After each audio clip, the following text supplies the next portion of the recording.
All right, I'm going to call the meeting to order. If we can get board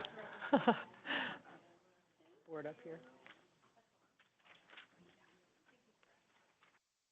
All right, roll call. Susan Bartley. LaRon Coleman. Here. Colleen Crossy. Ann Erickson-Galt. Here. Benjamin Greenwald. Tanisha Moore. Here. Michael Spitz. Pamela Turan. Yvette Woodward. Present. Dennis Yeager. Here. Could I get a motion to approve the board meeting agenda? Motion to approve the board meeting agenda. Second? Second. All those in favor? Aye. We'd like to open up the floor to public comment.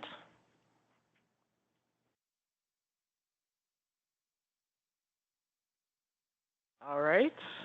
Updates from Committee of the Whole. Yvette? Good afternoon. The COW meeting in November, we had Mr. Alan Bolter, our state lobbyist. He presented at the meeting. He discussed the prepaid inpatient health care plan, the PIHP, the procurement process, the timelines from the Michigan Department of Health and Human Services. He, at that time, believed that on or about February 24th, they would start contracts going live for an implementation date of October 1. But I'm pretty sure under the legislative update, there will be some additional information. From the finance, we reviewed the finances at that time, and questions were related to the intellectual developmental disabilities expenditures, which were increasing. And the CFO was going to get back with specific details about those increases. Our Chief Clinical Officer, Ms. Kimberly Flowers, and Ms. Kalia Ansett presented on the transition of the crisis services from Common Ground to OCHN. They talked about the goals and objectives of the move and the tentative timelines for that. In December, we reviewed the funding year 25 annual plan outcomes, which were presented by the COO, Trish Zambua. It was incredibly detailed about the accomplishments from the funding year. Some of the biggies were the transition of fees to fee-for-service, standardized rates, and launching the claims departments, and the co-responders expanding into 20 communities.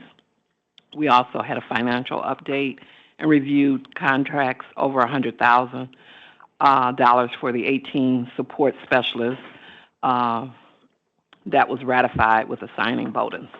We received from the CEO an update on the talks with Common Ground on the transition of crisis services. In January, on the 12th, we met. There was a moment of silence for our recently deceased board member, Ms. Melchiah Newman, who had faithfully served on the OCHN Board of Directors for 19 years. An update was provided on the crisis transition. The timeline has been moved up. We discussed the importance of insurance, that no gaps in services for the communities that we serve. The financial update is going in the right direction. We reviewed a couple of contract renewals for over $100,000. The elevator is one of the biggies, going from analog to digital. And we also reviewed and filed the following end-of-the-year reports, the annual rights, and the member experience report. And we discussed the winter CMHA conference in Kalamazoo, where a few of the board members will be attending the first week of February. Respectfully submitted, Yvette Woodruff. Thank you for the very thorough update. Any questions? All right, community outreach updates from Suzanne.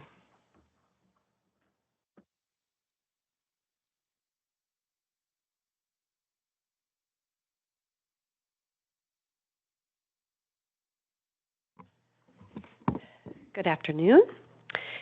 If you want to do the next slide, please. Just want to give you some updates of some events that are happening over this last month and upcoming in February. And these are just some of the slides we share at the OCHN board. So we've got some trainings. We have a lot of trainings that happen quite often here at OCHN. So we've got some trainings that are listed there. We have both virtual and in person. We also held earlier this month our Law Enforcement Appreciation Breakfast, and I'll share some photos of that event with you a little bit later in the slides. We had some great speakers, and we honored our law enforcement professionals with CIT recognition awards. So I'll share that with you in just a little bit. Also wanted to mention that we had some individuals from our team attend the Greater Pontiac Coalition. That they had an MLK Day of Remembrance. From what I remember, it was a very chilly day, which all days are chilly right now. But it was an especially chilly day. But we were grateful to be part of that event and have some individuals on our team attend. Another virtual training that we hosted earlier this month. Next slide, please. As you can see, quite a few trainings that were hosted last week, as well as the Kevin Song Conference. We routinely participate in the Kevin Song Conference. We host a resource table at the conference, and this year we actually had Dana Lassaby, our CEO. She was part of a panel discussion with kind of a tri-county panel discussion at the event this year with the CEO from Macomb as well as the CEO from Detroit-Wayne. So they had a rich discussion. Unfortunately, I wasn't able to make it, still getting over some illness here, but they had a rich discussion from what I understand, and it was very well received. The Kevin Song Conference is about suicide prevention, a lot of clinicians, a lot of great discussion related to suicide prevention. Also listed out are some additional trainings that we have coming up in the new month. Next slide, please. Wanted to note the press releases that we send out. Traditionally, we send out between 2 to 3, maybe 4 press releases a month just to do observances, health observances, as well as provide information about things that are going on with OCHN. We did a press release for MLK Day and National Day of Service, as well as our crisis service transition, and then also highlighting our law enforcement appreciation event that we recently held. The advertising information that you see there is, a lot of it is related to the substance use disorder team. We do a lot of advertising with our billboards and also our mall ads. Hopefully you've seen those mall ads. We're getting geared up for this year to do our mall campaign as well as our theater ads. And then we have some traditional television advertising for OCHN as a whole. Next slide, please. As mentioned, just sharing some visuals of our Law Enforcement Appreciation Breakfast. As you can see, we had a big group and honored those individuals. I don't know if Dana's going to be talking to provide this, so I'll go ahead and do it. We had our Executive CIT Award there in the far corner, and that is Ryan Gagnon. He is the Chief of Police in Auburn Hills, and he has been an integral part of our CIT initiative as well as our CORE initiative over the past few years. As well as another individual that we work really closely with in the prevention area is Pepper Cat. She was honored as a person with lived experience for our CIT awards, and she works at the Alliance, and she has been a great advocate as well as a wonderful peer that we utilize her frequently for her expertise and knowledge. And then our Advocate Award was our own Sherry Rushman, and she recently retired, so she was dual honored that day, so we were grateful for that. As well as our Behavioral Health Practitioner Award was with our Hillary Nussbaum. She's our co-responder supervisor, as well as our CIT First Responder Award, and that is Amy Drainer. She is a resource officer at Stony Creek High School. So we were grateful to honor those individuals at our event. I wanted to note another upcoming event that's not in this month or next month, but it's coming up in March, and this is really tied. We work really closely with the SUD team to host, this will be actually our 3rd annual Behavioral Health Job and Resource Fair, and it's going to be on March the 24th. I believe you have the flyer right in front of you, so you've got some of that information, but we just wanted to make sure that you were aware that this is coming up. Again, this is our 3rd annual. We continue to perfect it. And learn more and more about how we can make this be as successful as possible and engage individuals who are in clinical or behavioral health type of studies and engage them in this field of work. all I have. Thank you. Mhm. Any questions? Thank you. Legislative updates from Francis.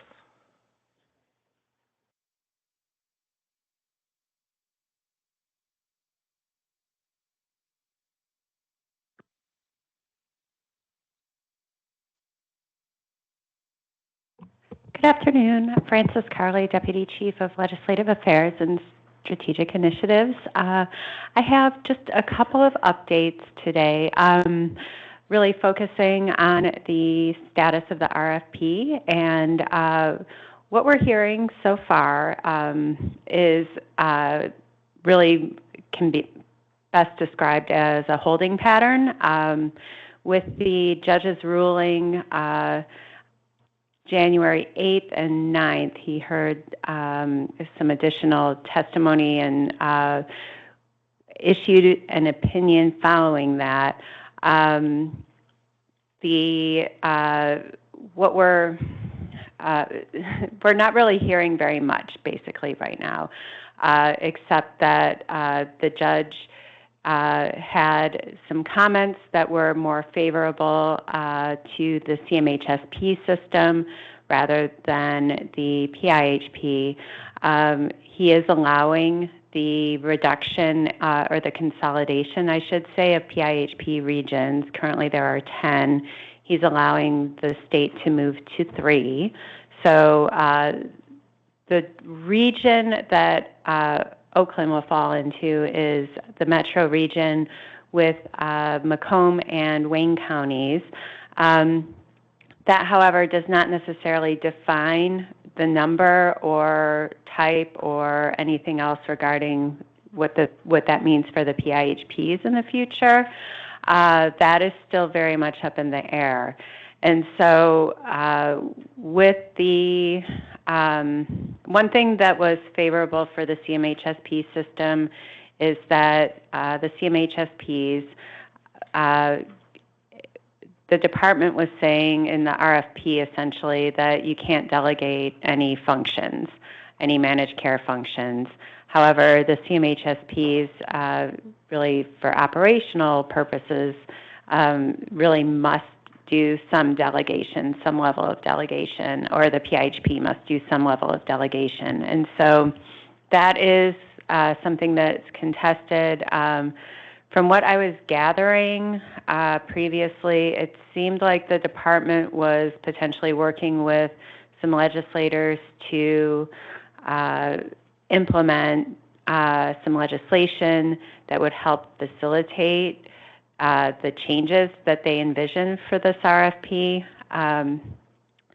That is still under development as far as I am aware currently. And right now we're in a situation with the legislature, the fewest number of bills ever passed in the legislature, that was last year. So there's a bit of a, bottleneck perhaps with getting legislation through. So that could impact potentially implementation of the RFP changes that the judge is requiring. That's one possible scenario that I'm seeing. And then also, I believe I mentioned previously the status of SUD services and within the RFP. And one of the amendments essentially removed OPB, the Oversight Policy Board, from the RFP considerations. A lot of the SUD operations and implementation that has seemed to fall under a rubric where the state wasn't really sure how to fit this in with the RFP, and so that is still also an area where resolution or more clarity is needed. As far as I know, the judge didn't necessarily address that specifically, but that's something to keep on the radar that OPB was removed from that RFP, and so it's in a bit of a limbo with the future, I guess. Another thing I would point out is to keep an eye out for kind of alongside the RFP and how all of that works out is the state's vision for the mental health framework.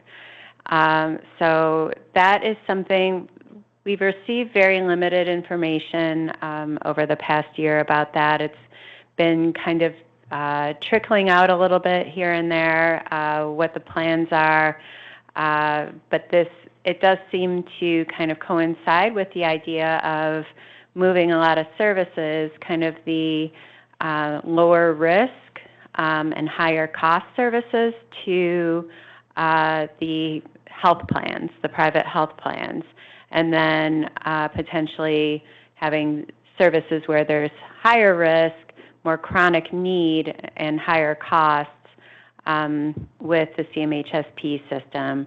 And again, it's not clear where SUD services really falls within that vision. And the CCBHCs would also play kind of a supporting role with the mild to moderate care within that framework. But again, the framework, there's kind of limited information at this stage, but that's something that I want to keep an eye on, and something that I recommend everyone questioning and trying to find out more information where the state is really planning to go with that. And then, so outside of the RFP, our CEO, Dana Lazenby, and I have been, and also Tricia Zumbo, our COO, we've been meeting with legislators regarding the RFP, but then also the transition of crisis services from Common Ground to OCHN. So we've had a number of meetings, I think several meetings a week over the past few weeks, trying to get in touch with everybody and keep everybody in the loop on that, as well as conversations with our Board of Commissioners. And Suzanne, I believe, mentioned the legislative breakfast. We're still planning to do our annual legislative breakfast. We have a tentative date pending for April. So we're looking at April 20th potentially. And so that is the general summary that I had today. If anyone has questions.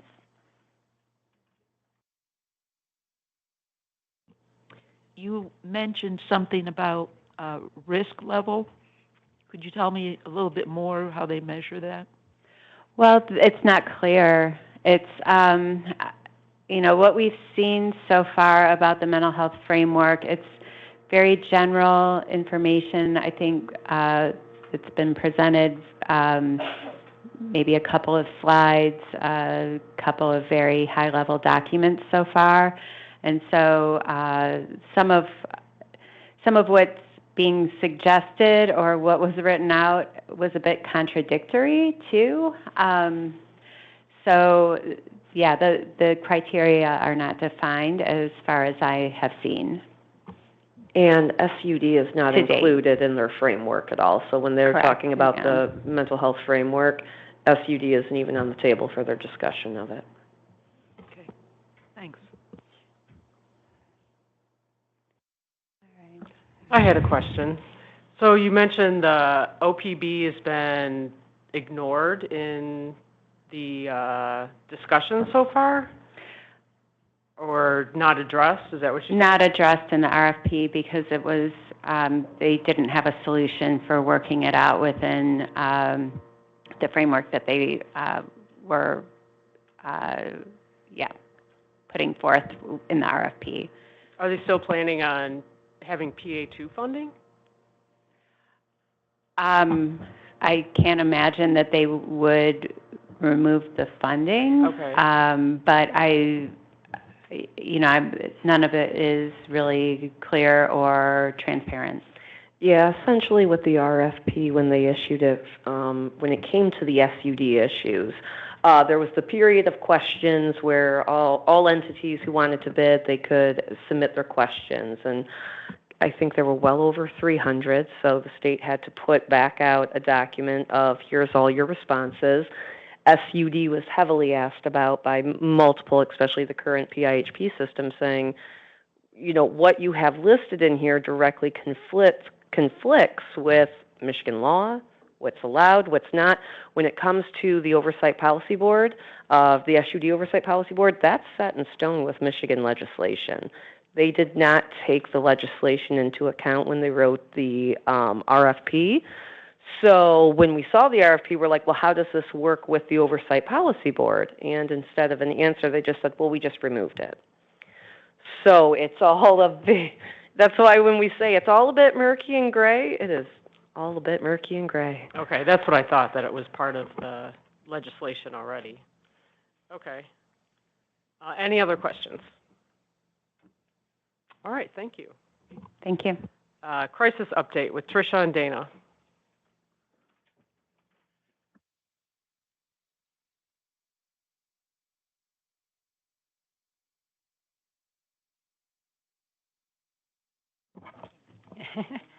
Good afternoon. Tricia Zizumbo, Chief Operating Officer here at OCHN. Good afternoon, Dana Lassenby, CEO for OCHN. So we just wanted to give you an update, but also an overview of our crisis transition plan. And my hope is that this is not the first time many of you are hearing about this, but we thought we would come and personally give you those updates and let you know, of course, there's challenges along the way, but we're addressing those challenges actively, sleeves rolled up, boots on the ground over there, and working with the individuals we serve first and foremost, and then also the staff that are there.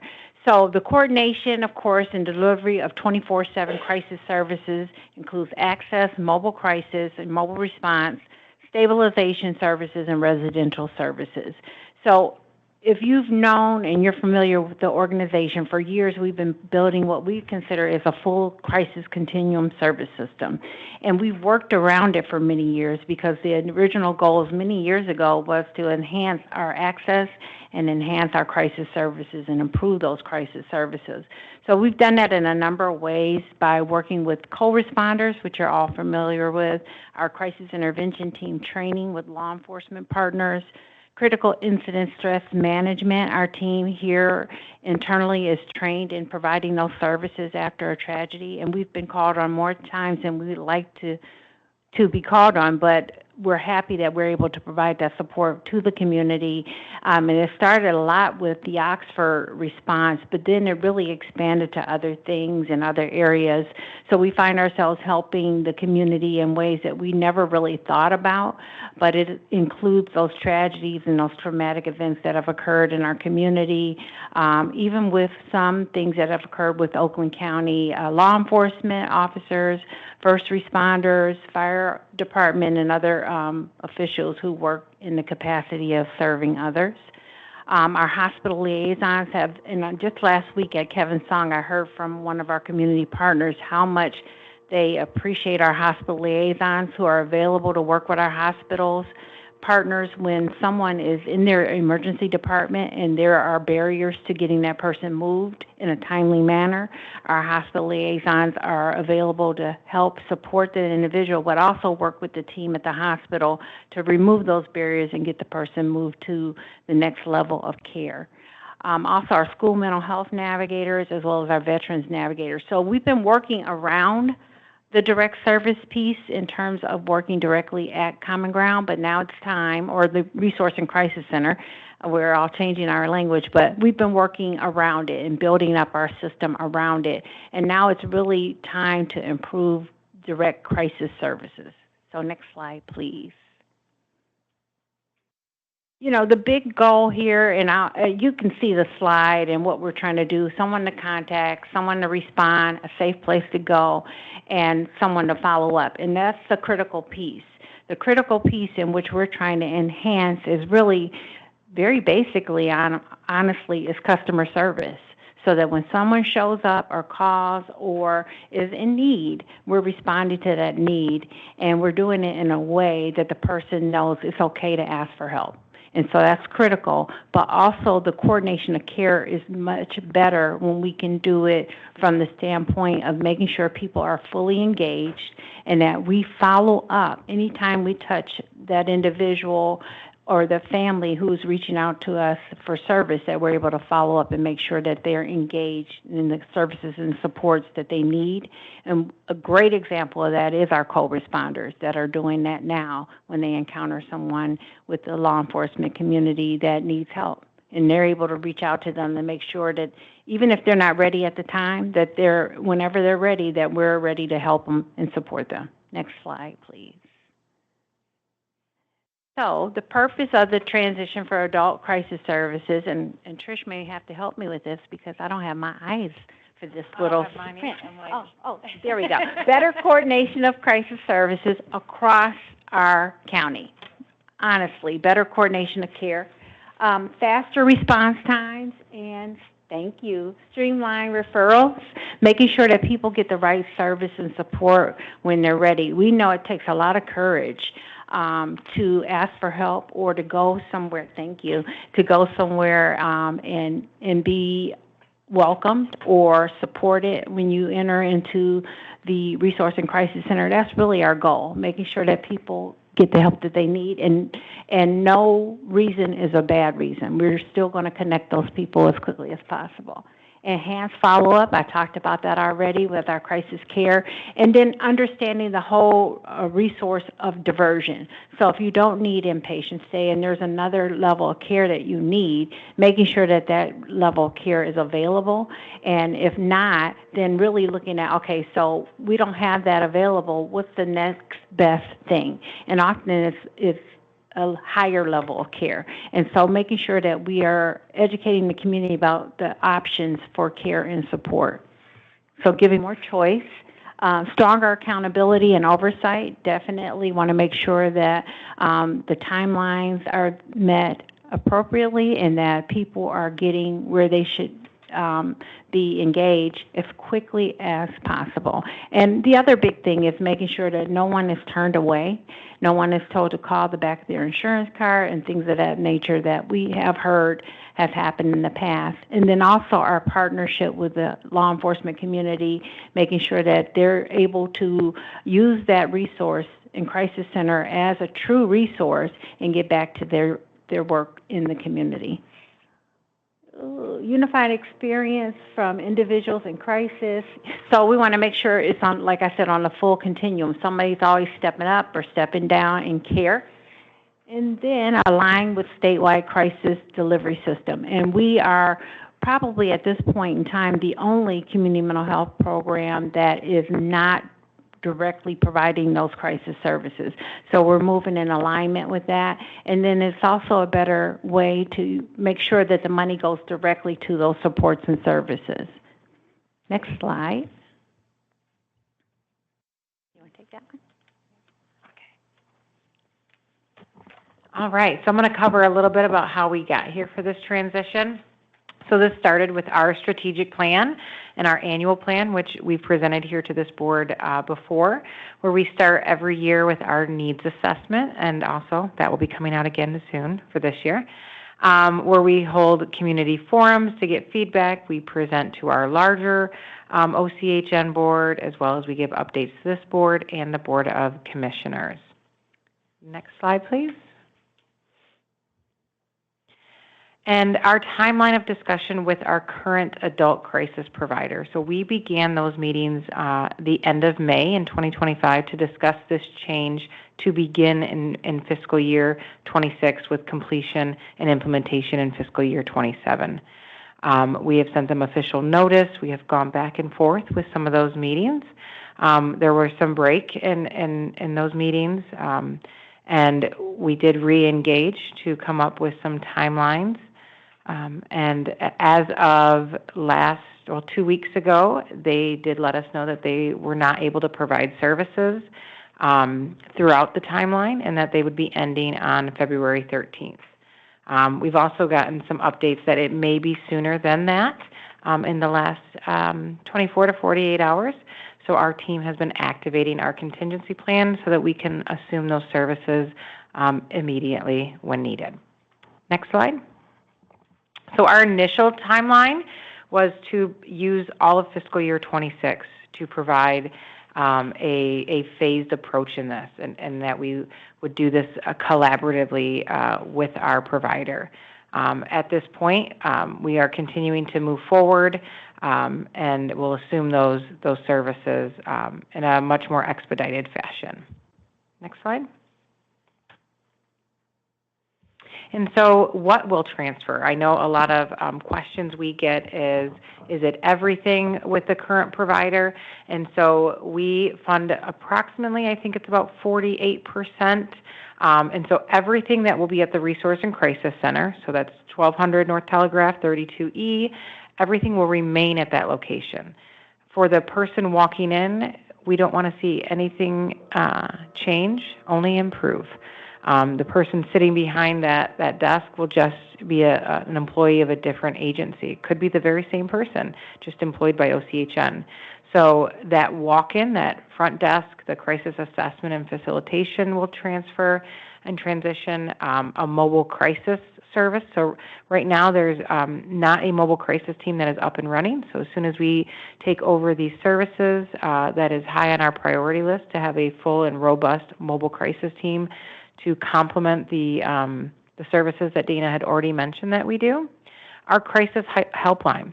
So this is a 24/7 number that is transferred, 988 transfers to this number. The current number is actually owned by the current provider. Even though it's been in the community for quite some time, that provider wants to keep that number. So we will have to have a new crisis helpline. 988 will still be the number to call, but there will be a new local number that hopefully we can have everybody's help in promoting and putting out there as the crisis number for Oakland County. Also, the sober support unit will transition, and Megan will have a little bit more information on that, and being able to bring that 10-bed unit over to OCHN as OCHN employees. The Crisis Stabilization Service, or you might know it as OASIS, will transition, as well as the Crisis Residential, which is the CRU. Now, that service, we need an AFC license to run, and we have submitted that application.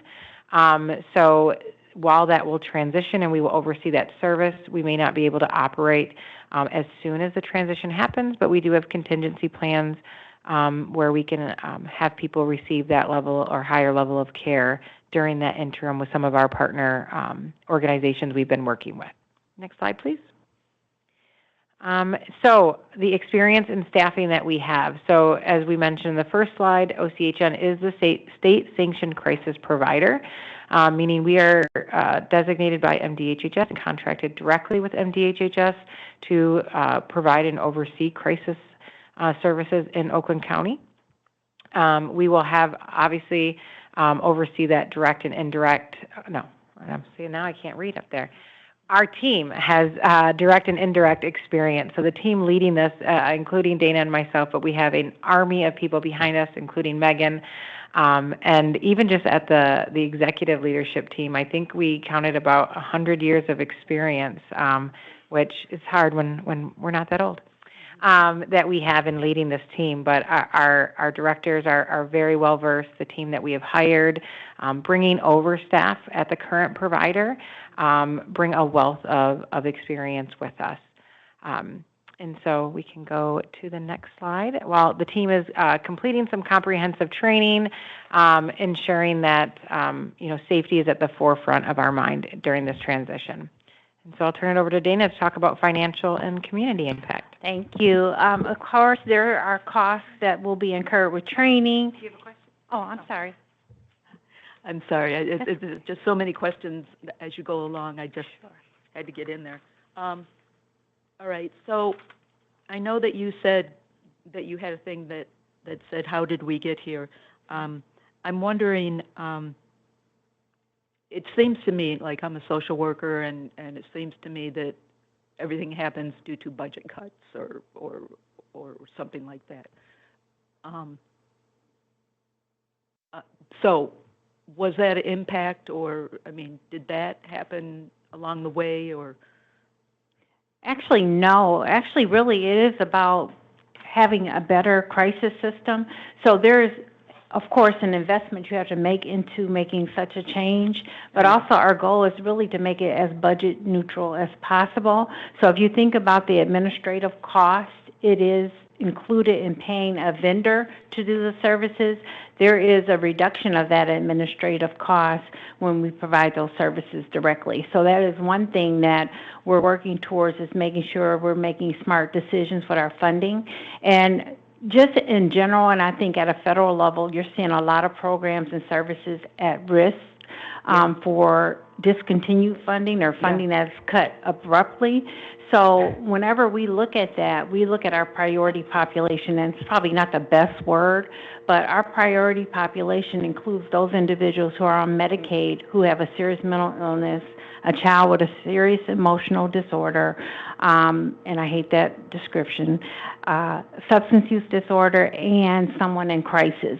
So that's our priority population, and our Medicaid dollars have to be directed to providing those services. And then from there, then there are those programs that we know work. We invest dollars there, and then from there, those are the people and programs that are good to serve, nice to serve. Those are individuals who are, like any one of us, maybe dealing with a mild to moderate condition that really would be covered traditionally under their Medicaid health plan or a health plan coverage. So in doing this, it wasn't with the mind to say, how do we save money by doing this? That was not the question. The question really was, and it started even when I landed here in Oakland County to do this work, is how do we improve access to care, right? And also, how do we enhance our crisis service continuum? Because you can have different points that become more of a check. Yes, I went there and I received a service, and now what's next? So with the continuum, full continuum, you have those levels of crisis care where you're looking at prevention. How do you intervene as early as possible? And you see that with our work with urgent care, or even the walk-in center with Honor in the county. But also you see it in terms of getting people into care as quickly as possible.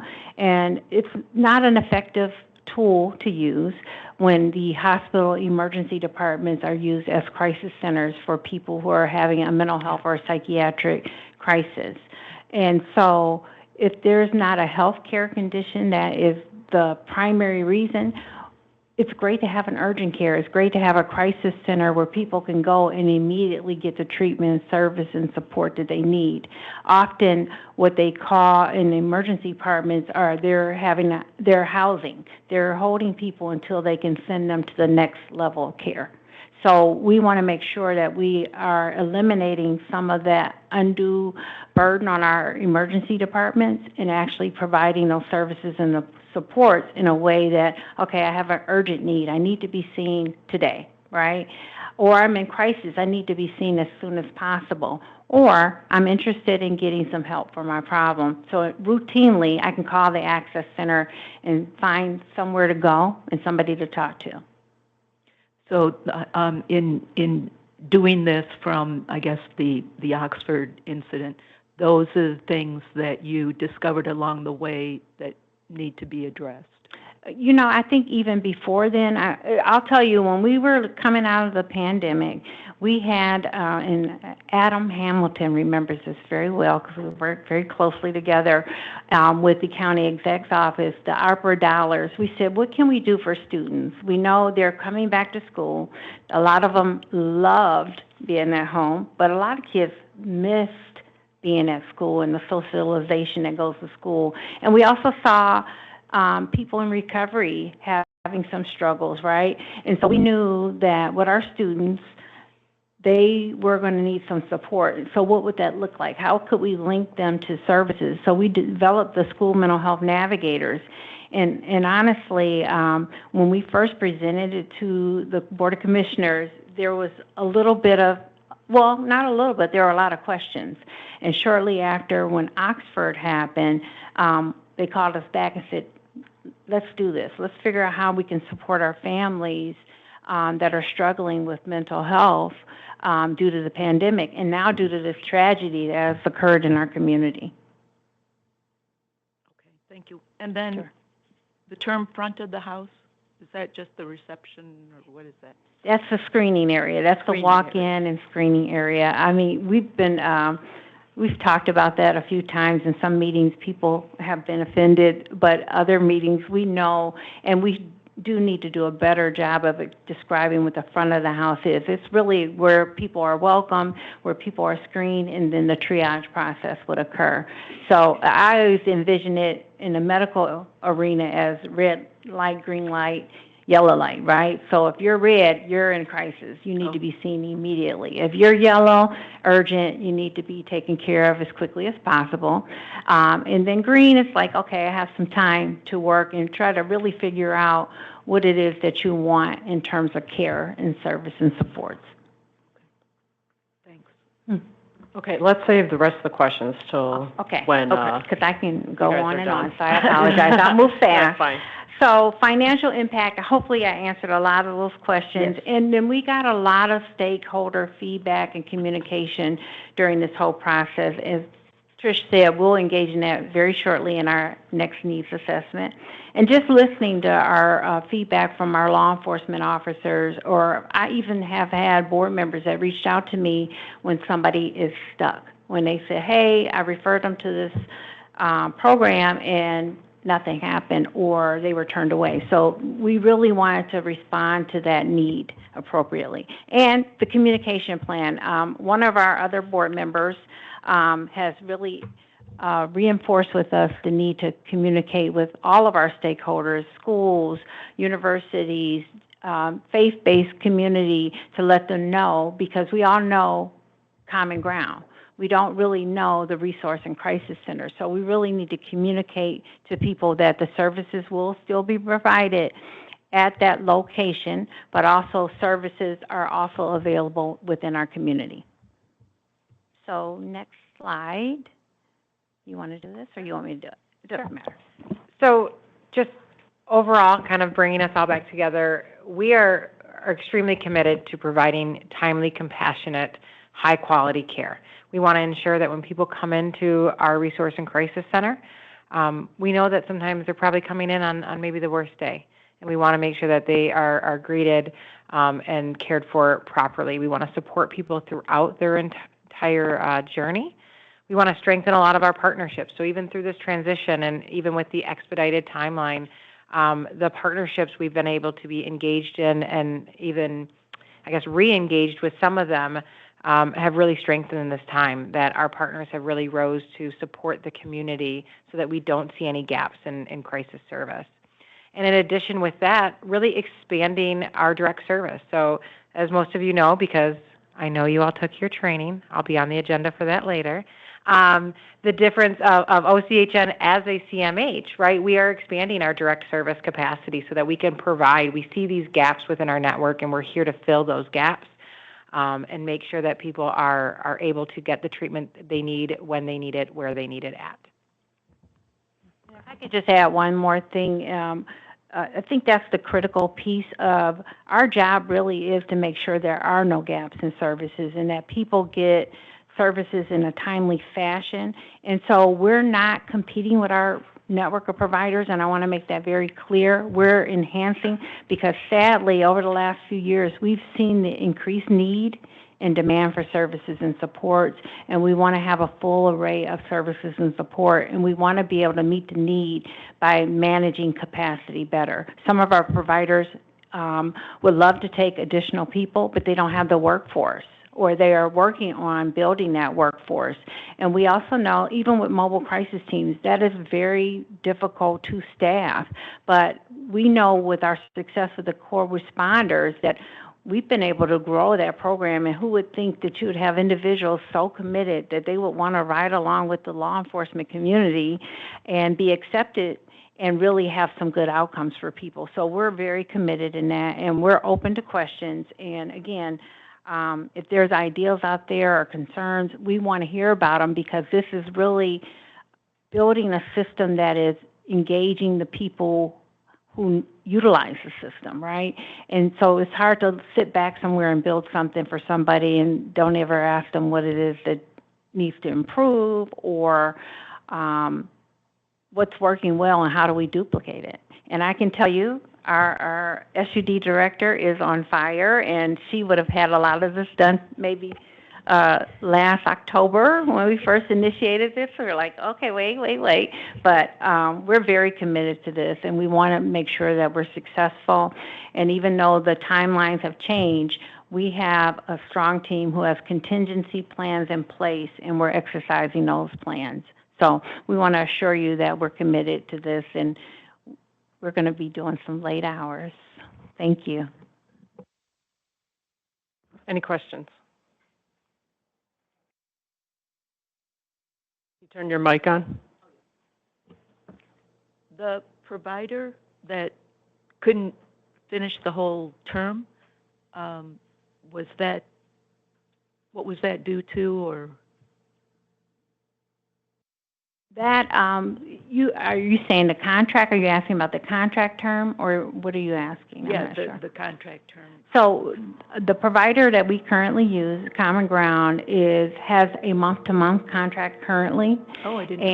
And so they have made the decision not to continue that contract. I had no idea. I did not know that. Okay. Did they give a reason why it was so abrupt? Okay, that's fine if you don't want to answer. Well, that's not something that we need to communicate with in a public setting because there are some contractual things there, and we have to respect that. Yeah. When you get the new phone number, can you get that emailed out to us? Absolutely. We are working on when that date will be. So again, waiting to hear from our current provider on the absolute last date so that we can prepare for that. But everything is ready to be sent out. And as much as you can share it, we would love that. We have a very robust communications plan, thanks to Suzanne and Tiffany and their team, that will include paid advertising. So hopefully everywhere you turn, you will see that. But we will get that out to the board as soon as we can for that. So thank you.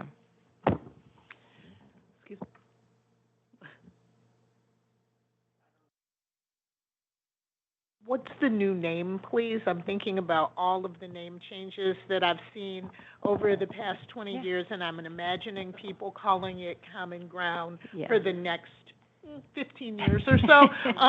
So if we could know the new name so that we can. So it's Resource and Crisis Center. The building has always been the Resource and Crisis Center, and it actually currently houses Common Ground, OCHN, New Oakland under the Youth and Family Care Center, and then the county lab used to be there. But we now have updated our lease where we have the entire building. So it will just be the Resource and Crisis Center, and it's under OCHN, yes. And I asked for everybody's help, and we'll just correct them and keep going. So thank you. Okay. Was Common Ground the group that went to the high schools and taught kids about consent, or is that a different group? I'm not aware. Common Ground focuses mostly on crisis. They have a victims advocate department. They have 988.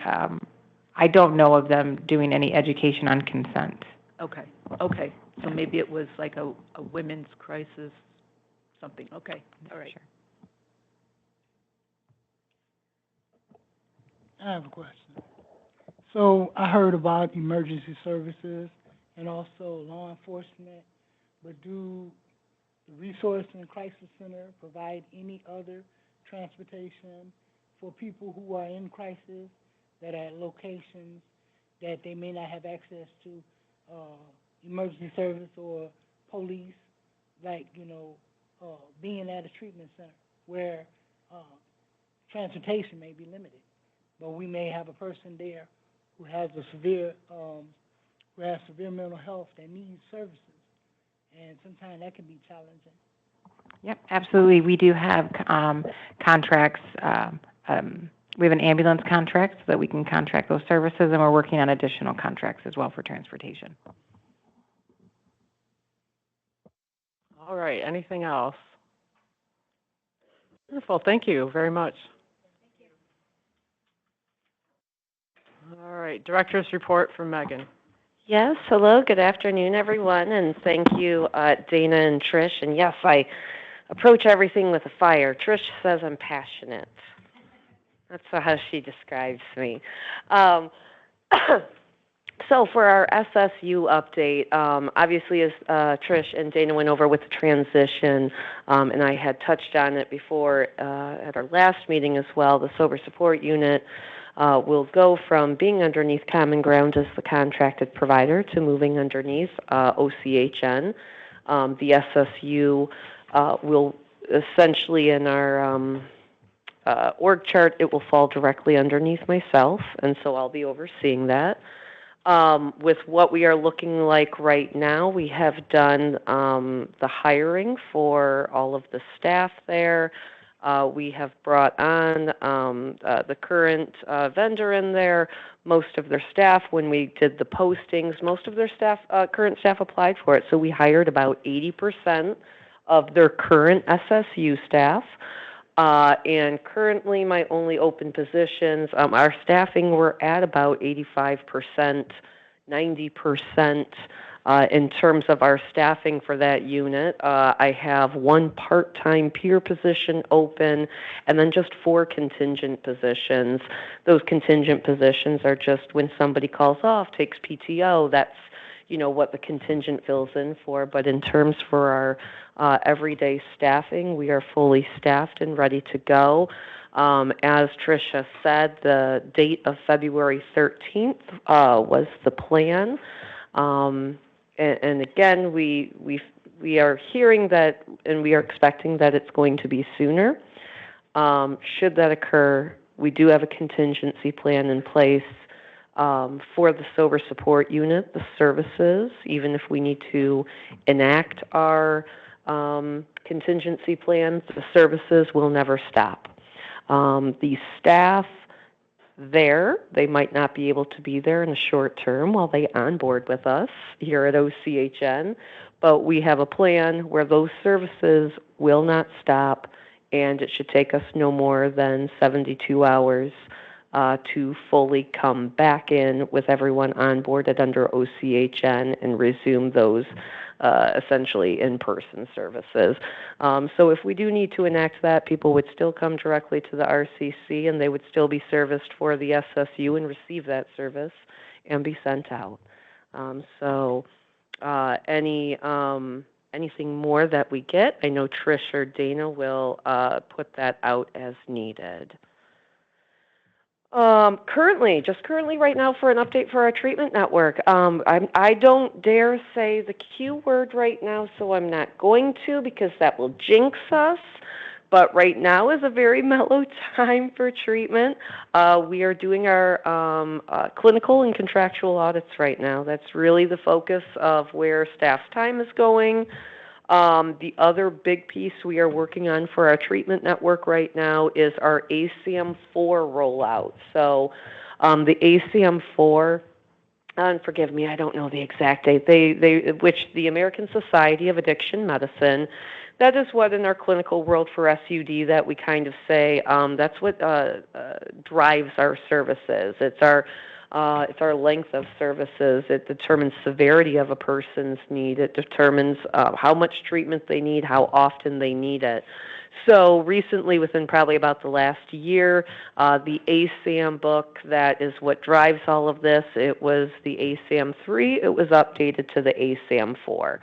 What that means, and now when they did the update this year, it was not a small update. Sometimes when they do an update, they go in, they change a little language, that's it. Not this time.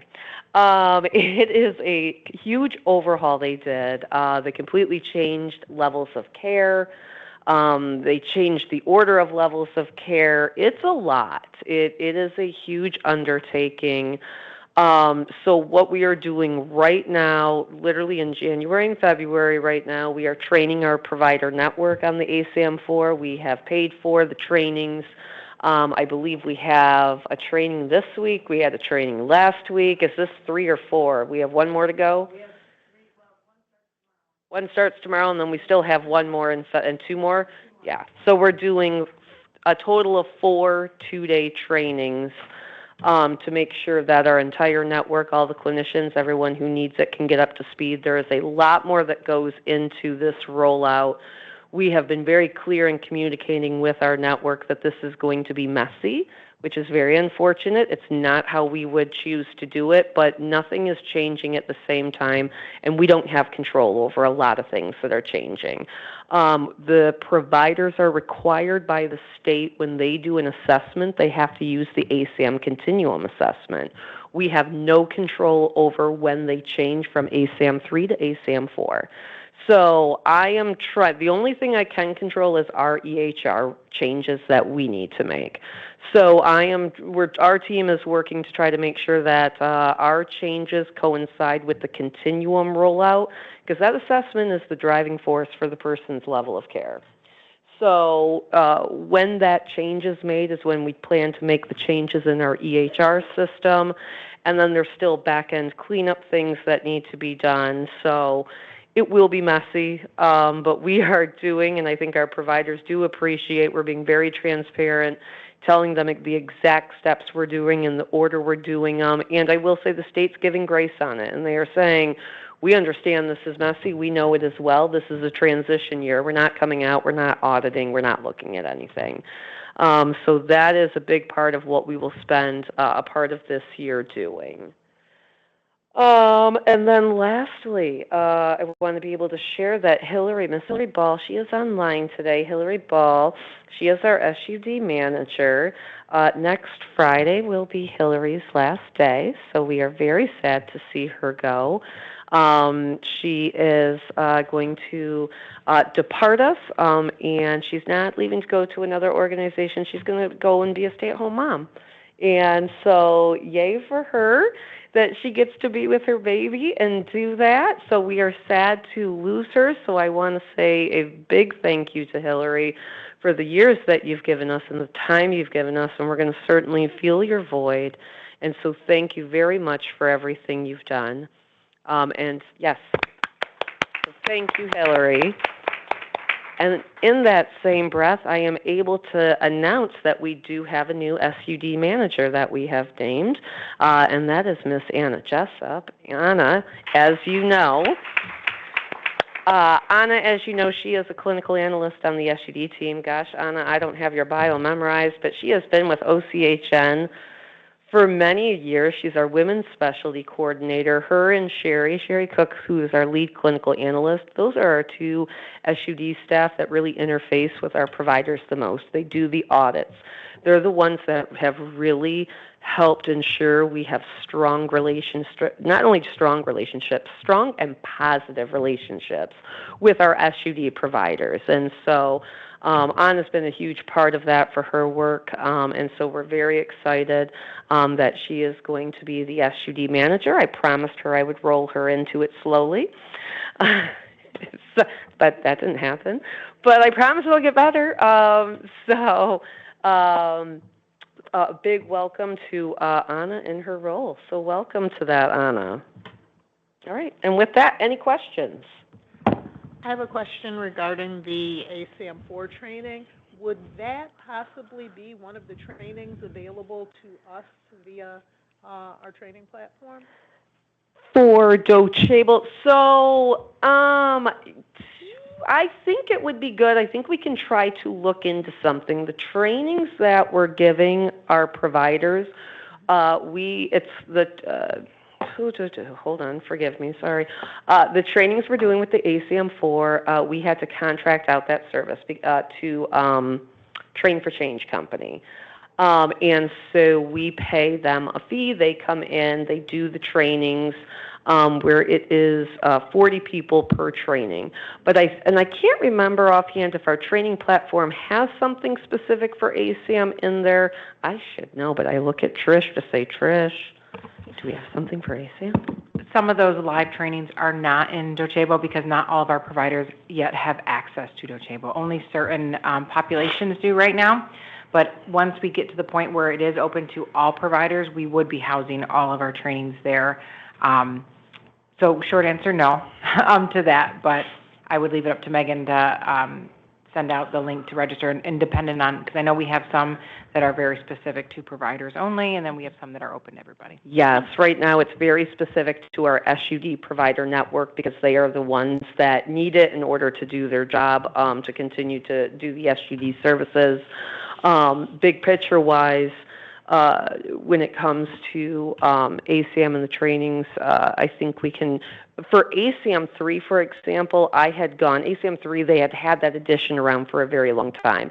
I had gone up, I had done a training with Train for Change, who's very much one of those Michigan or national leaders for the ACAM trainings. I had done an ACAM 3 training for a Train the Trainer. So I was able to be a trainer in the ACAM 3, and I would come back and I would work with the network and put on trainings. ACAM 4 being so new, we don't have those the trainers out yet. My hope is when we do, whether it's myself, someone on my team, but we have someone here at OCHN who's trained, so that way we can at least have something in Docebo that gives an ACAM level overview for people. Yeah. Mm-hmm.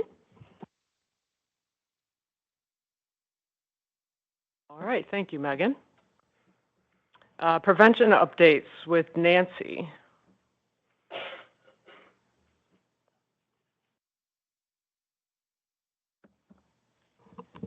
I just wanted to note, too, I had a typo on this slide, so just not to confuse everybody. It's fixed. I'll fix it on the minutes. But it's just Q1 auditing and not contracts. So that's what Nancy will be speaking on. Hillary was chatting me in the background that I just messed up the slide. The rest of the slides are fine.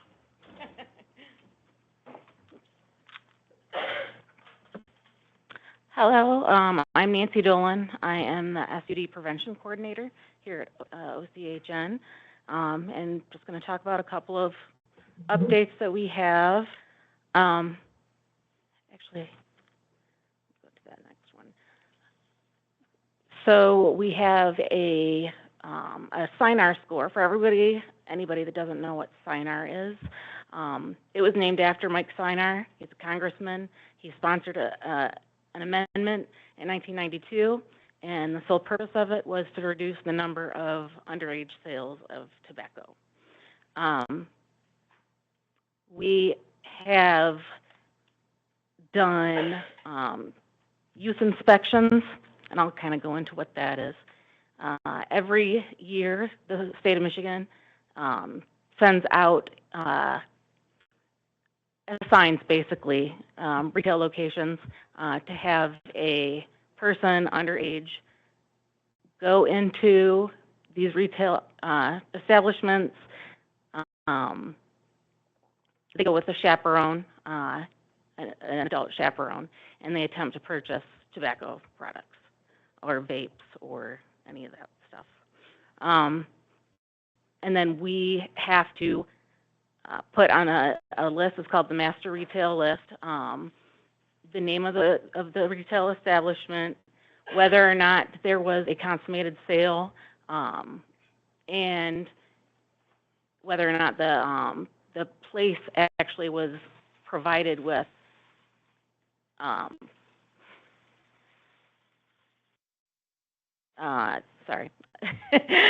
vendor education.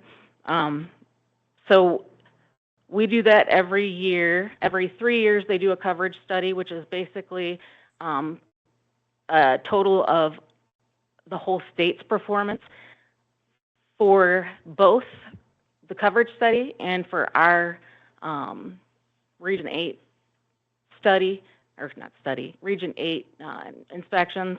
They want at least an 80% compliance rate.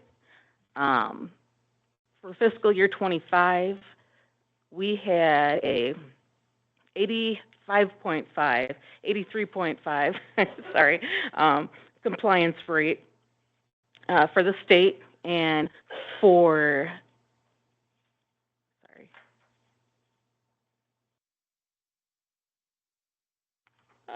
my notes.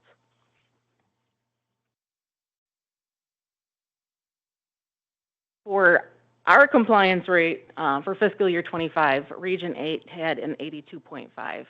So we were still going and doing what we had to do with the inspections, and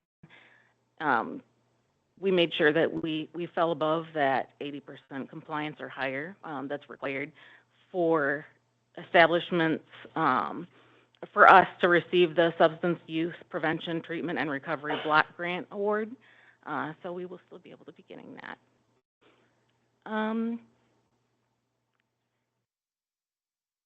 The other thing that we're doing right now that is the prevention audits. I am going to our prevention providers when they have their prevention evidence-based programming. I go and sit in on a lesson and make sure that they're following the fidelity of the evidence-based practice that they're using. So far, everyone has been doing great, following exactly in the evidence-based practice program that they are using. And I'm confident that everyone will remain in compliance. So, yeah, that's basically it. Anybody has any questions? So to wrap back around to SINAR a little bit to help everyone understand the big picture pieces of it, essentially SINAR, it's regulations that we are responsible, we as the PIHP, we are responsible for, we receive funding for every year to have our prevention network go out, and they're attempting to do underage sales. What happens before all of that, though, and what goes into all of SINAR is kind of starting about this time every year, our SINAR person at our provider, we call them the DYTUR, don't ask me the acronym, I'm so sorry, I couldn't tell you right now. They're our coordinator at the Alliance, but essentially what they do is they coordinate, they look at all the retailers in all of Oakland County, they have a master list, and they say, okay, first, we have to verify that everyone's, this list is completely accurate, and then second, they are responsible for going out and providing education to every single one of these gas stations, liquor stores, anybody who is selling nicotine products to say, this is the age someone should be. Hey, I came in and saw that on your countertop you have this accessible for someone who's under 18 or under 21 could take it. This is something you should really try to keep behind the counter. They provide the signage to them that says, you have to be this age in order to buy. So they have to notate that, mark all of that of who they did the education with, and then at another time during the year, they will send out those underage inspectors. And the reason why all of this is important is, one, we want to show that our region is compliant and that we are giving education to the retailers out there, and that we do not have a significant amount of our retailers selling to underage individuals. And two, if we do score below that threshold, that is tied directly to the block grant funds we received. So the numbers that Nancy provided in our past years, we've always met our threshold. You have to score above an 80%. It does come down to a state number. So as Oakland County, I could score 95%. And we could be in compliance by a 95% rate, but if the rest of the state does not score high enough and we are below, then all of the state of Michigan can take a hit with their block grant funding. So it is something that all the steps we take are very serious. We have a work plan that we work with our provider on of, it is very extensive, but this week they're doing this week they're doing that, so that way we can show everything we're doing. Every year we always like to make sure to come to the board, talk about what SINAR is, what's going to be coming down the pike with the inspections coming up sometime. All we do is just say sometime during the year, and making sure that everyone's aware of what the implications could be and how these results are tied to our funding. So if the whole state of Michigan could take a hit, what happens to those funds? Feds don't give them to us. Oh, the feds? Yep. Oh. Our block grant money that we receive, it's Oh, I think I'm right with this. 82% of those funds are federal funds. About 18% are actually state funds. So we would see a decreased amount of our block grant funds that come from the feds. Mm-hmm. So if one county, scores low, that's fine. As a collective whole, the 10 PIHP regions, we all have to collectively as one have an average of 80%. So you could be 70%. As long as the other counties were high enough to pull you up. As a state, we have to be 80%. Of course, our goal for Oakland County is that we make sure we do our part and meet our threshold of 80% minimum. so we can average 80%. Yep. One thing that I forgot to mention is that we're also conducting an administrative an administrative audit. We collect documentation, things that are contractual, that the providers will send us all the documentation and everything that we need per their contract, and then we go through and make sure we audit that and make sure that they're in compliance as far as all the administrative details for those.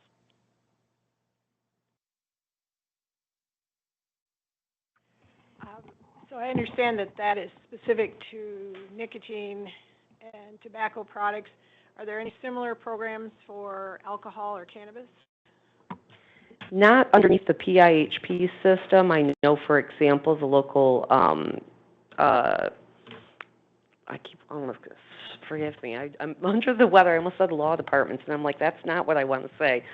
The sheriff's departments and the police offices, I know, like, for example, recently, they will go out, they'll go to area restaurants, they will go, because will actually attempt to buy. And in our instances, we are not buying. They are making an attempt, but they are actually not buying at all. When they're doing the alcohol stings, it's the police that are forgive me. It is the police who is doing the sting operations, and then typically on the alcohol front, if somebody is in violation, then they're reporting them, can't tell you who offhand, and I do know it, but they are reporting them to have their liquor license looked at. And then in terms of marijuana, I think right now the state is a little hesitant to move on marijuana with what's being done. They technically don't have the oversight of it in terms of our SUD money. Right now, one of the things they're trying to obtain is extracting tax funds from them, like we do the PA2 for liquor tax. So I think when it comes to doing inspections, I'll be curious to see if that intersects with SUD at the state front, like how it does with the nicotine products and what that kind of looks like. But no, not right now on that front for the marijuana. And if the retail establishment sells marijuana and they also sell tobacco products, they're not eligible to get a sign-our investigation.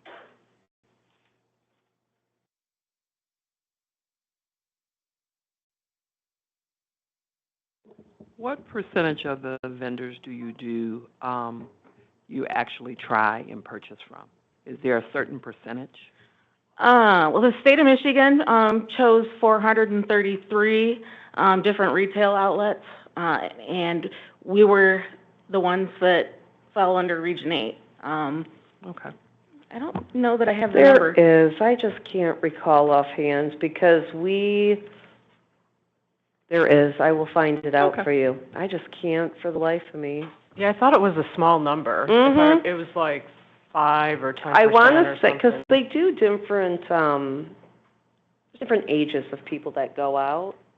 So when it comes to the vendor education, the goal is, of those 434 establishments listed in Oakland County, the goal is to get to as many of them as possible. If an entity is able to go to all 434 and do education, that's great. Typically they can't. That's a lot, right?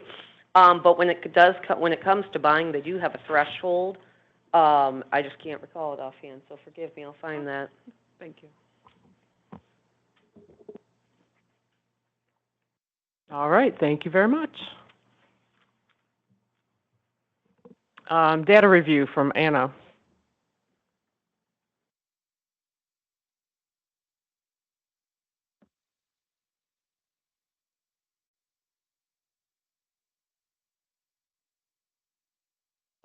Good afternoon, everyone. I am Anna Jessup, clinical analyst / soon-to-be new manager. I'll be doing the data review for Q1 so far for fiscal year 26. So if we're looking at treatment service overview, so far for Q1 and year to date, for intensive outpatient, we had 54 individuals enrolled, outpatient 91, and then for withdrawal management 24 hours, we had 183. For MAT services, we had 76, residential long-term, 53, and for short-term, 382. And then women's specialty services, we had 15 enrolled. For the Silver Support Unit, individuals served, we had 380. For the number of individuals who followed through with treatment after that admission, we had 362. For the health home, we had our SUD health home admissions, we had 48 individuals. For underinsured, we served 77 individuals. And then we're adding a new data point for everyone here at the board to let you know. This first quarter, it's been almost 2 years in the works. We launched the Recovery Incentive Pilot. I think almost 2 years ago we talked about what this program was, but just wanted to give a brief update on it, as it is the contingency management program for beneficiaries, either with a stimulant use disorder or opiate use disorder. They have to be enrolled in Medicaid, reside in Oakland County, or the PIHP that is servicing them, and be able to be treated at outpatient level. This program is a 24-week program where they are offered 6 months of services following the 24 weeks. It is based on UTD results and attendance for the first or for all 24 weeks, but they are seen for 2 times a week from weeks 1 to 12, and then 1 time a week, week 13 through 24. They are given incentives based on their results for their urine analysis and also for attendance as well. So for our region, we have 2 providers. Both have launched, one being Oakland Family Services and the other being Therapeutics. Next slide. So far for our enrollments, for Therapeutics, we had 11 individuals in this quarter. We did have 2 disenrollments as well, so right now we're at 9. We are looking at, though, to increase those up to 15. We wanted to really take a slow approach with enrolling individuals to make sure, with it being a pilot, and it is a true pilot when I say that, I truly mean it, to make sure that not only the providers and individuals understood their roles in all the different requirements within the EHRs, but also us as a PIHP as well, for our reporting items that we have to report on, are things that we had to build out in the EHR and things like that. So in the next slide, we did have 2 positive stories that we do monthly. We meet with the technical support team that will eventually fall to the PIHP, but right now we're being trained in it. The contractor through the state is called Altarum. So every month when we meet with the provider, we get to hear about any successes. So I wanted to share a couple with you. One of them was the individuals served right now are actually promoting the programs themselves. They haven't had to create marketing material, even though funds could be used for that. They haven't had to, from the individuals served actually talking about the positives of this program for them. So many of them want to enroll, but right now we have to pause until we are fully prepared. As more staff need to be trained to be able to have the capacity to do this program. The other one is that an individual is actually able to be connected to another program when more needs are identified through having that quick, even though it is about 15-minute appointment, through that more needs are able to be identified, so they were able to be connected for further programming within their agency. So that is the data for Q1. If there's any questions about the numbers or the Recovery Incentive Pilot. Is there any particular reason why Oakland Family Services had 0? Yes, in the sense that, a couple things. It is a volunteer program, so individuals have to volunteer to participate. It is a commitment from individuals because they have to have that transportation to come twice weekly, at least, for those first 12 weeks. So far, the ones they've offered it to or informed to, they just said they can't make that commitment to come twice a week. And then right now they're also working at increasing staff training so more staff can take that on as well. Thank you. I know the state is saying the state is finding it a little bit easier with MAT services because they're already coming on site for those services. With outpatient, you know, a lot of individuals have switched to virtual, so coming on site is having a little bit of a barrier for non-MAT providers. I'm wondering, is it possible to get that funded so that they wouldn't be volunteers? Or? When you say get that funded, do you mean transportation funded or get what funded? Well, she said that they were volunteers. Did you say? I thought it said they got reimbursed. Didn't it say they got reimbursed for attendance? I don't know. Yeah, so the individuals are volunteer, like the individuals don't have to participate. If you would like to participate, you can. If you don't have to. It's just a additional service that's being provided that the state is piloting across the state right now. Typically, when it comes to contingency management, we know we see the best outcomes when it comes to opioid use disorder and stimulant use disorder, that the best evidence-based practice to use is contingency management. The largest and number one barrier to providers being able to offer that service is there's typically a large financial component with contingency management and being able to offer people served those continual rewards along the way. So this pilot is being funded by the state. The clinical services is billed through our normal clinical way of Medicaid dollars or block grant dollars or whatever it is. But the platform that's being used, the incentives management platform and the actual incentives money, that $599 that's being paid out to individuals who are compliant with the program, that comes from the state's opioid settlement money. So it's, when it comes to a person choosing to do it, like, you know, Anna said, it is a commitment.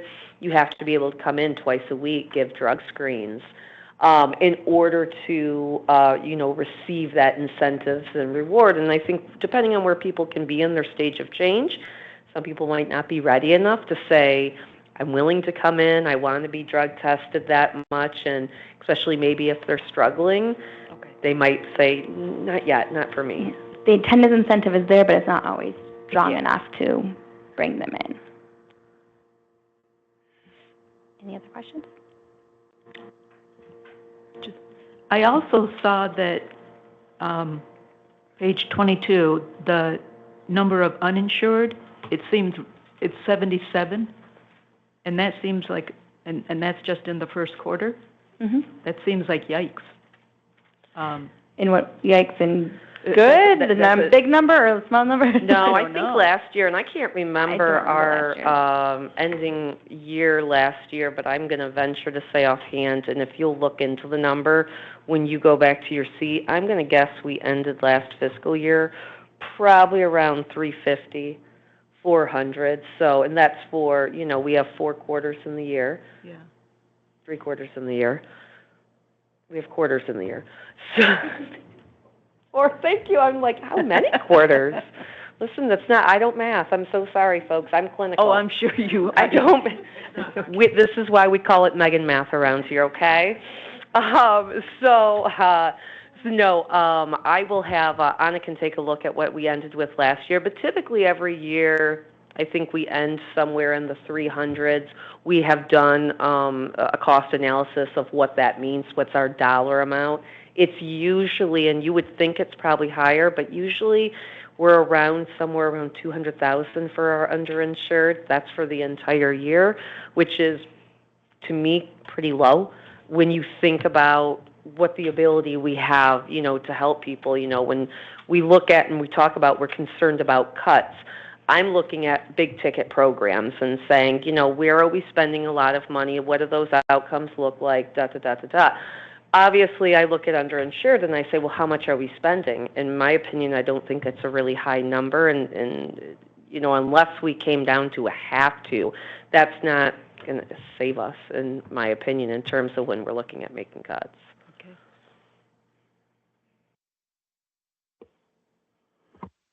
All right, thank you.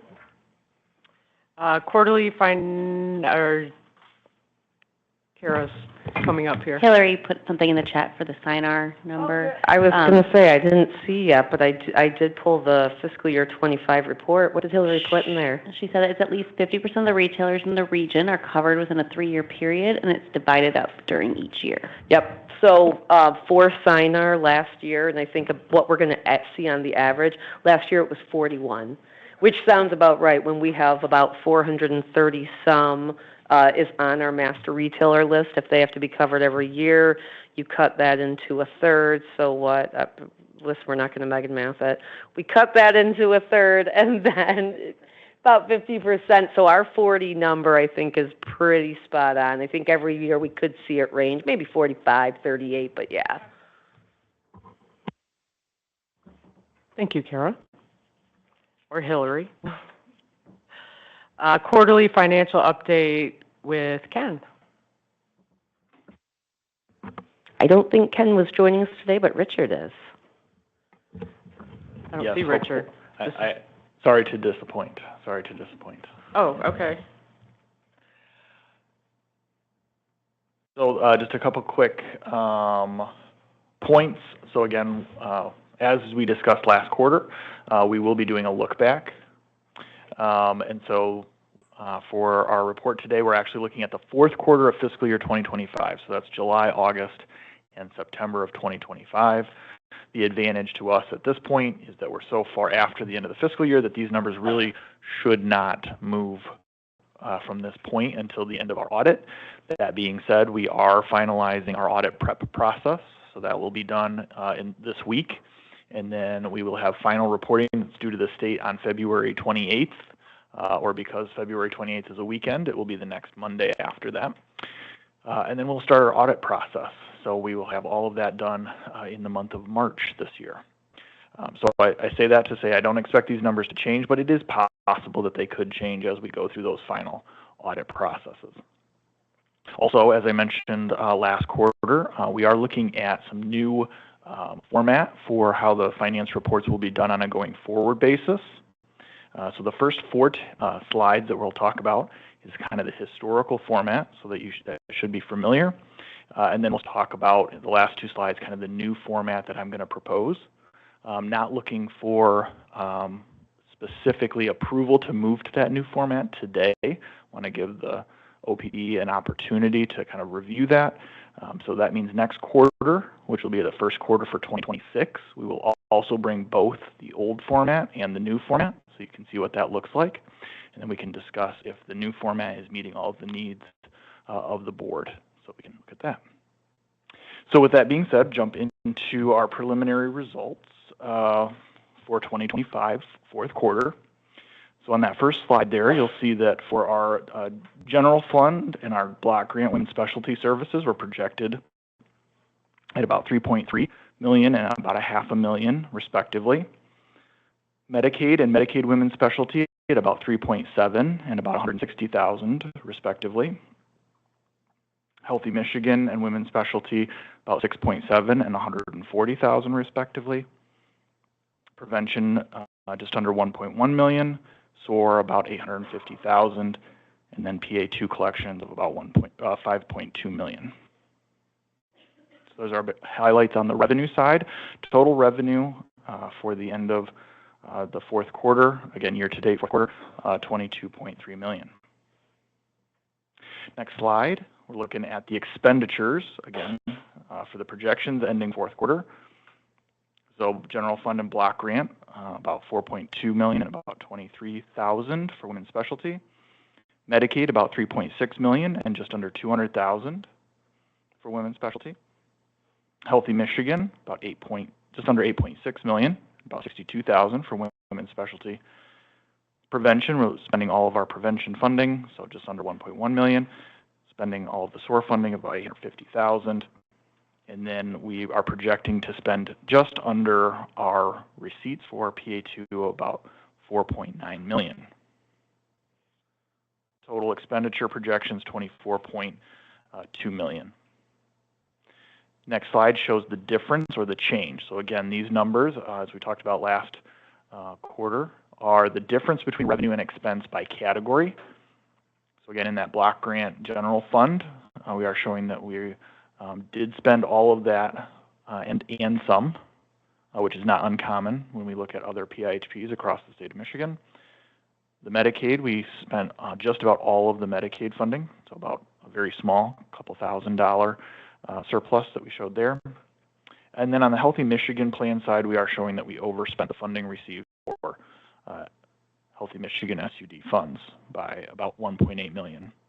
Now, the good news for the board is that on the mental health side of the Healthy Michigan and Medicaid, we do have a surplus that we're projecting, and so we'll be able to cover that with that projected surplus. So we won't have to dip into PA2 funds to cover that. So just wanted you to be aware. And then finally, I know that the fund source that can be of most concern, that PA2, again, revenue of the 5.2 we talked about, the projected expenditure is 4.9. So we anticipate adding to our PA2 fund balance around $290,000. So again, in summary, revenue in total, all funding sources, not just PA2, but revenue was below our expenses by about 1.9, but we do anticipate the revenue is available on the mental health side to make that whole. Fourth slide, please. We have our balance of PA2 by year, and it kind of summarizes those first three slides, and I kind of already talked about that, but our beginning balance of PA2 was about $12.1 million at the beginning of 2025, 5.2 million of collections, projected expenditures of 4.9, so a projected ending balance of PA2 of that 12,448,000. So I'll pause there because that's kind of the four slides that would show kind of our financial projections and financial results in the previous format that you're most familiar with.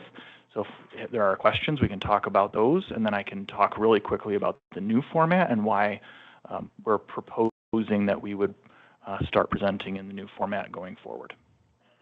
So, yes? So the PA2 net position ending balance, that's pretty substantial, right? That's in the black.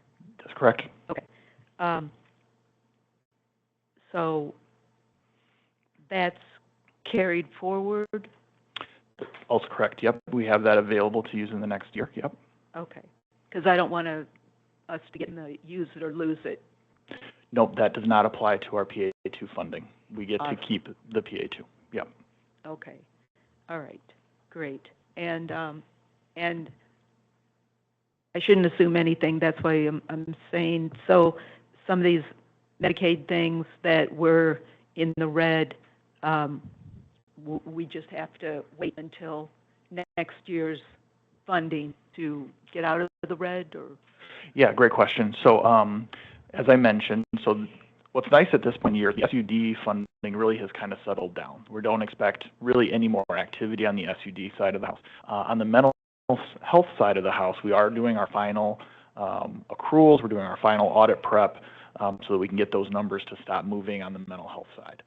At the moment, we are projecting that for 2025, on the mental health side of the house, there will be sufficient Medicaid and Healthy Michigan funding available to cover what we're showing on the SUD side. So we won't have to wait till 2026. We anticipate that we will cover that in 2025. That final report goes to the state at the end of February, so I'll be able to confirm that within the next month or so. Okay. And you didn't disappoint, so. Okay. Thank you. Other questions on the first four slides before we start talking about the new format? All right. So as Megan and I have chatted about a little bit, and I know it's a little small on the screen, so I apologize for that. But on a going forward basis, we do want to bring a balance sheet to this board so you can see, again, not only the activity or the income statement with revenue and expenses, but we'll start talking about the balance sheet, how much cash is in the bank, how much of that is related to PA2 funding. This format is going to follow the same format or a very similar format that what we present to the committee of the whole and to the board on a monthly basis. One thing I want to point out about the format of the balance sheet is that in 2024, right, so we are going to do a comparison current year to the prior audited balance. In 2024, we didn't have an SUD fund. That's something new that we're creating. So again, those numbers for comparison purposes are just to show you how it's going to look. The first column is going to be the month that or the quarter that we're reporting. Compare that to the previously audited fiscal year and show you what's changed, just so that if you have questions like, well, why did this go up? Why did this go down? We'll be prepared to answer some of those questions. But again, for September 30, 2024, this fund did not exist, and so we're just using we put it all in cash for a comparison purpose, just so you could see what it's going to look like side by side. So that will be new, again, a brand new page, because you've not seen necessarily a balance sheet historically. Next slide, please. The next slide, and what I'm really excited about, is then on the income statement, we will be able to do a year-to-date actual. That first column will be year-to-date actual, which you'll notice some of those numbers might look familiar. So those revenues do agree to the revenues that we presented on the first slide today, and then the expenditures will start to agree to the other slides that we presented today, but it is in a little bit different format. So we do break out some administration, salary, and fringes. We do break out some services, some of our PA2 expenses, grant expenses, and some depreciation expense that we allocate to the SUD fund. And so it is going to look different. So I just want to be prepared for that. And then what we'll do is we'll compare that to the year-to-date budget. And then again, similarly for 2025, we created this new fund, October of 2025. For last fiscal year, we didn't budget the SUD fund as a whole separately from mental health. So I wanted you to see that there will be two columns. There will be an actual and a budget, and then we will give you a over or under budget. And because we did budget the SUD fund in 2026, next quarter, both columns will be populated. You'll get to see that difference. And then that way, if you have any good questions about, well, for example, why is Medicaid revenue higher than what we budgeted or lower than what we budgeted, we'll be able to bring some answers to those questions. Well, eligibles are up or down or so on and so forth. So again, if there are any immediate reactions to what you like or don't like about the new format, happy to take those now, try to work with Megan to incorporate those into maybe next quarters, but the plan is to bring both formats next quarter so that you can have one more chance to look at it and see what you like, what you don't like, and how we can make sure that the financial information is most useful to you as you look to oversee these programs. So the idea is to completely replace these other ones? I'd like to have the conversation to understand if there's something that the old format does that the new format doesn't, and you would like to maintain that visibility. We'd be more than open to talking about how would we maybe even combine the two into a single standard reporting format. The one thing that I do note it myself is that the historical format does have a lot of years of history that's presented, and if that's important, then we're willing to consider incorporating that into the future format. Yeah, I think it'd be nice to have at least one more year. One more year of history, so like the current 1 and 2 years old? Okay. Yeah. Just my opinion. We can discuss more next time. I agree. Sure. And again, please take your time. Feel free to look at these, and of course we have a whole quarter.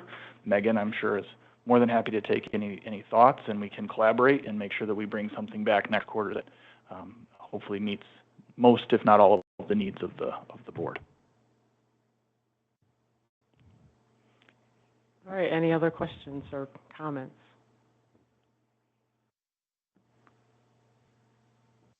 All right, thank you so much. All right, old business.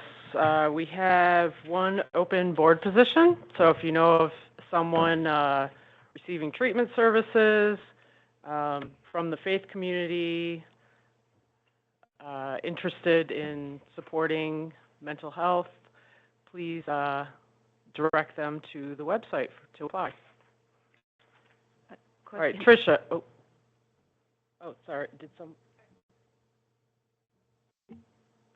going to ask, is there a particular criteria for that board position?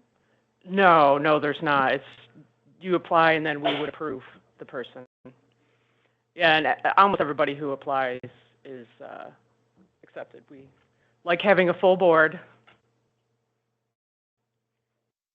All right, OPB training with Tricia. Hopefully you pulled the list of who logged in rather recently before the meeting started. I actually, not right before the meeting started. I did pull it last week. So again, we instituted the training plan, and as we've said before, we're giving some grace in this time as we complete the training program. So I wanted, again, to elicit some feedback before we add in. I think we have one or two trainings that we still have to add in, but I wanted to give the board time to acclimate to Docebo and to logging in. I know last time we got some feedback on the rights training, so I've been a little busy.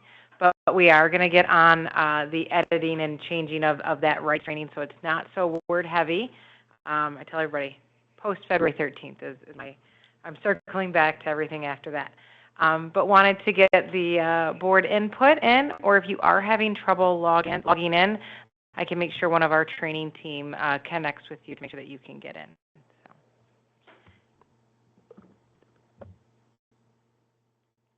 Okay. I had just one question. You didn't happen to see me, but for the board membership, do they have to live in Oakland County proper, or can they live like the outskirts, like Washtenaw? Or? I believe it's Oakland County currently. Okay. I don't know with the new condensing what's going to happen, but right now it's Oakland County. Yeah. Okay. I believe the bylaw states that. Yeah. Okay. Only because I read them multiple times doing your bylaws training. Okay. And did you call it Docebo? Docebo is what our learning management system is called. Okay. Yes. Okay. I started with the compliance. Good. So I didn't want to start with the compliance, but it was compliance. That's a rough one to start with. I like to say. I started with the easy one. I always like to say, get those ones out of the way, right? Yeah. I will say my favorite is when we did over the SUD team, where you really get to meet the SUD team, the people you're going to interact with here at this meeting as well. And so now we have to make some updates to them. But again, we did the same process with our larger board. We turned them over to Docebo probably in 2020, 2021. And it was the same process. So once you do get in and you do take the trainings, the system will automatically send you reminders when it is due the next time, whether that's in a year or two. So once you do get in, it is nice that you get those reminders. But again, we know it's a change, and we want to give grace throughout this fiscal year. So probably at the next one, I will probably get a little bit more of here's who hasn't done it, who has done it. But we can also set up some time to meet before or meet afterwards, and I can bring our training director so that I can kind of transfer this off to her as well. I'm still learning to delegate a bit in my role. And so we can make sure that by the end of this fiscal year, we can have all the boards up to date on their training. So, any questions or thoughts or concerns? I liked the question earlier, Tanisha, about being able to add in some of those live trainings. So I think our goal is eventually to get the entire network on so that we can have a very streamlined process for all of our trainings. So that is a long process. We do have all of our direct support professionals, so we do have over 10,000 people in the system already, but we will eventually move to getting our administrative staff in the networks onto, and that's a whole other change that I'll approach in a different fiscal year. After February 13th. Thank you. All right, well, thank you very much. All right, new business. Could I get a motion to approve the meeting minutes from the October meeting? I'll move to approve the minutes. Is there a second? Second. All those in favor? Aye. All right, motion passes. Was there any other new business? I suppose we could put that into the next agenda item, OPB member issues or announcements. I just wanted to say from the whole board, thank you for the swag bags. Very, very thorough bags, and I believe there's T-shirts up there for us. They're large T-shirts, but they're T-shirts nonetheless. So thank you, OCHN, very much. And I think is that, Anna, what you were coming up to say? That, and I did get the underinsured rough number, real quick count for last year was 378. That was real quick math. So give or take a couple numbers there. Thank you. Anything else on the board? Two things, please. Regarding underinsured, I want to make sure I understand exactly what that means. If a person has health insurance and their deductible is something ridiculous, is that a person who is considered uninsured and it is appropriate to refer them to one of our providers? Yep. When we talk about underinsured and the number we're giving you for underinsured, we aren't talking about our block grant individuals who have no insurance. Those are people we account for with our block grant money. When we talk about underinsured people, it is, Tammy has Blue Cross Blue Shield. She has a $3,000 out-of-pocket cost that she can't afford for residential withdrawal, and so that request for underinsured funding can come through us. Our underinsured numbers, I also include our PA2 numbers in there. There are times where somebody might have Medicaid that we PA2 their services, because when it comes to, and it doesn't happen often, I keep track of it, but what happens at times is when it comes to the Medicaid money, it comes down to payer order. And what happens is Medicaid is payer of last resort, so if someone has VA benefits, VA benefits pay first, and that means I can't touch their Medicaid. But unfortunately, there are a lot of challenges with the VA benefits to where a person would be significantly delayed in services, and we're not going to delay our veterans. I can't touch their Medicaid. I can't go through my system under VA unless that provider privately takes that, but I can PA2 them to make sure that we cover their services, probably on average offhand, because we track every single underinsured case, maybe 2 a month. So again, the numbers are not obscene, but we're very mindful of the fact that when a person comes to us, when someone with Medicare and Medicaid comes to us, Medicare is an incredible challenge to find detox coverage for people.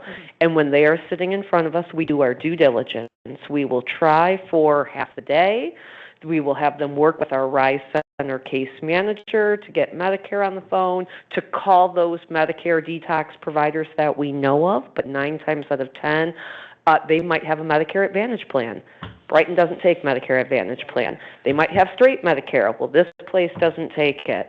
There are not a lot of places that take Medicare for detox, so what happens a lot of times when they're in front of us and they want help and we try to do our due diligence, after half the day I say we're going to PA2 them, we've done our due diligence and tried, time to send them off. Yeah. Thank you. And then the second thing, completely unrelated, I wanted to let folks know that I have a flyer here for Together We Can Detroit, which is a long-standing LGBTQIA+ recovery organization that is hosting our annual conference in March. If you have clients who would be interested in participation, I have flyers here, and I am also very happy to connect with you via email to share resources and information about the conference. And if you'll make sure to ensure that communication, Suzanne or Tiffany has that before you leave, we can probably help promote that on our socials. Yeah, thank you for bringing that to us.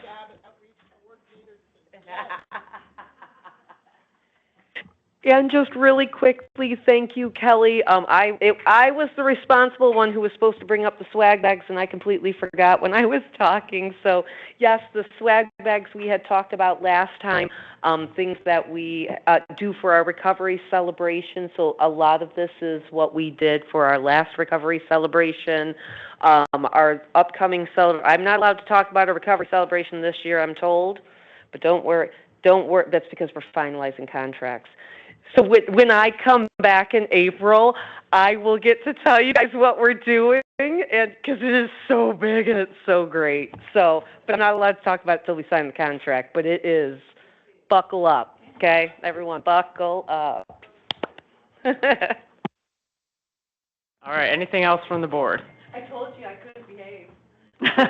Anything from Kara? I was just going to do a reminder that because we held today's meeting, we did hold February as an inclement weather option because January, historically weather isn't always on our side. So I will, as long as the board's okay with it, since we held today, I will be removing that from calendars. I just wanted to make sure. Perfect. Thank you. So we'll be meeting again in April. Perfect. I'm just wondering, since we had an announcement for the officers sometime in March, which will be before we meet again, should I look for like when I think of March, I think of women, and there's a celebration, or also social workers. Is there something that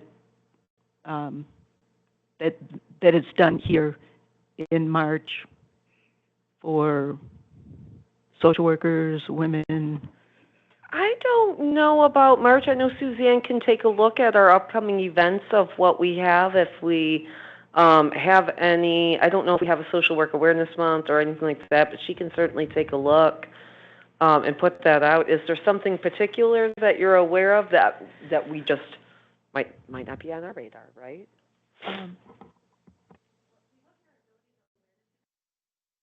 Yeah.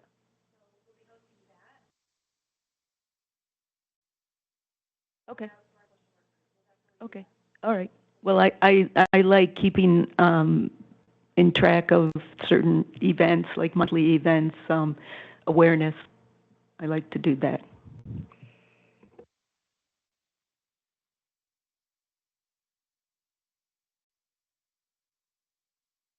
All right. Any comments from the public?